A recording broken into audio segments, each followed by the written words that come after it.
नसरपुर में सियासी समाजी इल्मी अदबी शख्सियत खलीलुर रहमान दाऊद पोटो जी याद में ताजियती मेड़ा को कोठायो वियो। अॻूणे एडिशनल सेक्रेटरी खलीलुर रहमान दाऊद पोटो जी याद में समाजी तंजीम मेहरान यूथ एजुकेशन फाउंडेशन तरफां ताजियती मेड़ा को कोठायो वियो।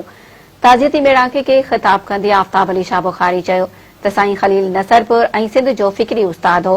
प्रोफेसर आज़म दाऊद पोटो चयो त खलील दाऊद पोटो सचाई, ईमानदारी ऐं सादगी जो पेकर ऐं इल्म जो भंडार हो। एजाज अबड़े ऐं सलीम गुल अबड़ो चयो त खलील घण पासाउन शख्सियत हो। वो हिक ई वक्त लतीफ जो पार्क हो, सियासी मुफ़क्कर ऐं आलमी अदब जो ॼाणू हो। खलील सभिनी जो नज़रियाती उस्ताद हो। अज़ीज़ दाऊद पोटो चयो त साईं खलील घण रूही शख्सियत जो मालिक हो। संदसि इल्म दोस्त ख़िदमतुनि खे कॾहिं बि विसारे नथो सघिजे। साईं खलील जे फर्ज़ंद अनीसुर रहमान दाऊद पोटो ॻाल्हाईंदे चयो त बाबा हिक मुअतदल शख्स हो जंहिं घर खां ॿाहिरि तोड़े घर अंदरि ज़बरदस्त रवैया रखंदे तरबियत कई। खलील दाऊद पोटो जे फर्ज़ंद शेज़ोर ॻाल्हाईंदे चयो त मुंहिंजो बाबा मुकम्मल तौर आदर्शी इंसान हो।